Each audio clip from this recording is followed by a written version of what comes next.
마약 투약 의혹을 받고 있는 배우 이선균 씨가 오늘 피의자로 신분이 바뀌면서 정식 수사 대상이 됐습니다. 마약 투약 장소로 알려진 유흥주점을 취재해보니 이 씨가 자주 왔었다는 얘기가 나왔습니다. 윤정주 기자입니다. 배우 이선균 씨 마약 투약 의혹이 불거진 건 지난 19일입니다. 경찰이 서울 강남 유흥주점 관계자들이 마약을 한다는 첩보를 받고 유흥주점 실장을 붙잡은 지 몇 시간 만에 정황이 나왔습니다. 내사 단계일 뿐이라 했었지만 오늘 이 씨를 피의자로 입건했습니다. 이 씨는 유흥업소 여성 실장 자택에서 여러 차례 대마와 다른 마약을 한 정황이 확인됐습니다. 이 여성 실장은 구속됐습니다. 주점을 찾아갔더니 자신들은 모른다고만 했습니다. 이전 가게에서 뭘 했는지 진짜 모르는데 이전 가게에 자주 오셨던 건 맞아요. 하지만 은밀하게 오는 VIP들이 있고 다른 혐의도 불거질 수 있다고 말했습니다. 근데 아무나 오지 않아요? MS에서 오신 분은 몰라요. 더 크게 터질 수도 있어요. 더 크게 터질 수도 있고. 경찰은 증거조사를 마치는 대로 이 씨를 불러 조사할 계획입니다. JTBC 윤정주입니다. 이선균 씨는 촬영을 앞둔 드라마에서 하차했고 이미 촬영을 마친 영화들은 타격이 불가피한 상황입니다. 한 달 전 술과 약에 의존하지 않는다고 말했던 것도 도마에 올랐습니다. 정재우 기자입니다. 배우 이선균 씨가 촬영을 앞두고 있던 드라마가 이선균의 하차를 결정했습니다. 지난주부터 촬영에 들어갔는데 주연의 빈자리를 오래 둘 수 없어서입니다. 다른 배우들의 촬영은 진행 중이지만 배우 교체를 논의할 수밖에 없어졌습니다. 이미 찍어둔 영화 2편에도 타격이 불가피합니다. 탈출은 내년 초에 개봉을 준비 중이었고 행복의 나라는 후반 작업을 진행 중이었습니다. 부부가 함께 출연한 교육용 광고는 방송을 중단했습니다. 인터뷰에서 본인이 했던 말들은 부메랑처럼 돌아왔습니다. 지난달 개봉한 영화 잠에서 몽유병 환자 역할을 맡았는데 렘 수면 행동 장애를 앓고 있다라는 뜻이에요. 고칠 수 있는 거죠? 본인의 잠버릇을 묻는 말에 술과 약에 의존하지 않고 잘 잔다고 답했던 겁니다. 경찰 역을 맡았던 영화의 인터뷰에선 버닝썬 게이트에 관해 묻자 개인적으로 실망한 부분이 많았다며 무엇보다 국민들이 피곤할 것 같다고 말하기도 했습니다. 마약 상습 투약으로 기소된 유아인 씨에 이어 8개월 만에 마약 의혹이 터지자 연예계는 침통함에 빠졌습니다. 당시에도 배우가 드라마에서 하차했고 공개 예정이던 영화도 무기한 연기됐습니다. 돌이킬 수 없는 행동들이 작품에 나선 제작진과 다른 배우들의 노력마저 물거품으로 만들고 있습니다. JTBC 정재우입니다. 나의 아저씨의 배신입니다.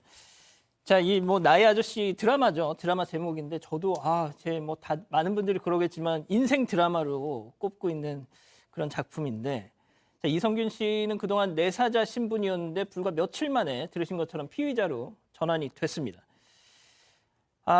우리 김은배 팀장님도 현직에 계실 때 많은 마약 수사를 하신 걸로 저는 알고 있는데 이 정도면 어디까지가 사실이라고 봐야 돼요? 이게 지금 내사하다가 저희가 어느 정도 혐의가 나온다든지 증거 자료가 있으면 내사자에서 피의자로 입건해서 전환을 하고 있는데 경찰은 이 씨가 이제 대마뿐만 아니라 여러 종류의 마약을 투약한 것으로 보고 수사를 확대를 하고 있다고 봅니다. 경찰은 사실 9월 초순경 강남의 유흥업소 조업원들이 마약을 투약한다는 첩보를 입수했습니다. 첩보를 입수하면 내사를 시작했는데 그리고 나서 마약 유통 과정을 조사하는 과정에서 유흥업소 관계자의 통화 기록 등을 확인해 보니까 이선균 씨하고 10여 차례 통화한 기록이 있어요. 그리고 우리가 보통 영장 받아서 계좌 내역을 까거든요. 미안합니다. 계좌 내역을 추적을 하는데 계좌를 확인해 봤더니 이선균 씨가 그 관계자한테 무려 3억 5천만 원 상당의 금액이 흘러 들어간 걸 발견을 했습니다. 그럼 경찰에서 볼 때는 이 돈이 혹시 마약 자금인지 다른 돈인지 내사를 하지 않습니까? 그러니까 이런 내용이라고 한다면 뭐 문제가 있다 싶어서 이선균 씨도 마약을 투약했거나 사실 가능성이 있다 싶어가지고 수사가 시작된 건데요. 지금 피의자로 전환했다는 얘기는 경찰에서는 어느 정도 증거 자료를 확보하고 혐의를 소명할 수 있기 때문에 유명인이라 하더라도 이렇게 내사자가 아니고 피의자로 입건하고 조사하는 것입니다. 그 20대 유흥업소 직원 구속을 했어요. 네, 그런데 그 사람이 이제 이선균 씨를 협박한 사람이다. 예, 이런 얘기가 지금 나오고 있죠. 예, 20대 여성을 지난 주말에 구속했다고 오늘 밝혔는데 일단 이 여성이 서울 강남의 유흥업소 종업원이고요. 이 여성에 대해서 이 주거지 압수수색도 들어갔고 휴대전화도 포렌식을 한 상황입니다. 그런데 이 인물이 올해 이선균 씨와 10여 차례 통화를 했다고 밝혀진 바로 그 인물입니다. 이뿐만이 아니라 같은 유흥업소에서 일한 또 다른 20대 여성도 역시나 불구속 입건돼서 조사를 받고 있는 상황입니다. 그런데 이선균 씨의 소속사 측에서 지난주에 낸 입장문에서요. 관련된 내용이 잠깐 언급이 됐었습니다. 마약 사건 연관돼서 협박을 당했었다, 수억 원을 뜯겼다 이런 내용이 담겼고요.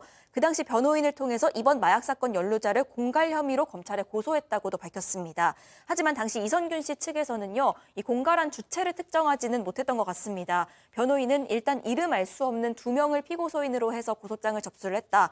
또 피해 금액도 수억 원인데 일단 특정 금액을 쓰진 않았다. 이렇게 밝힌 바가 있습니다. 아, 진짜 저희가 전해드리면서도 이 내용이 어떻게 보면 저는 참 이 뭐 어떤 경중을 논한다는 게 좀 우스운 얘기일 수는 있지만 유아인 씨 건보다도 더 어떻게 보면 심각해 보이기도 하다라는 생각이 드는데 말이죠. 자, 이선균 씨와 더불어서 재벌 3세, 연예인 지망생 뭐 4살을 받고 있다는 보도 주말에 다 나왔죠.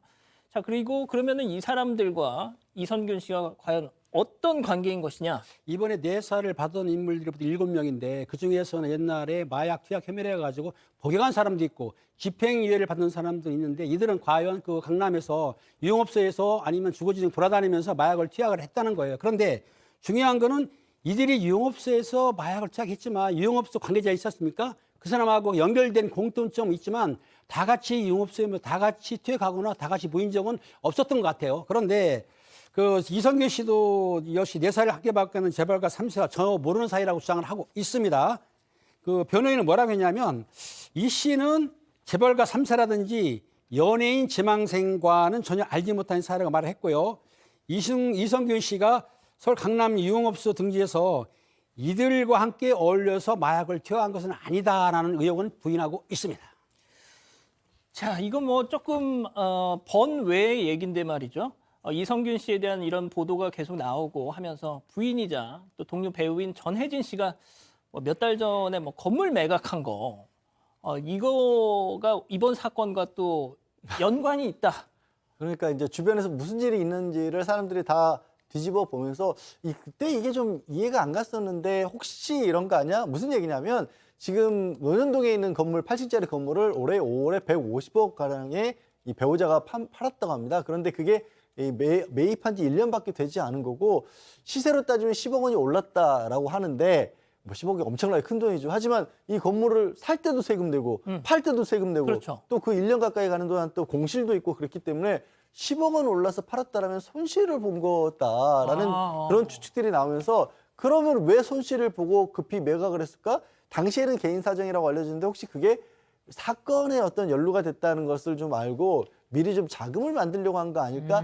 이런 추측까지 나오는데 어쨌든 지금 이선균 씨 아내 측에서는 변호인을 통해서 전혀 사실 무근이다, 사건과 관련이 없다라고 또 입장을 밝혔습니다.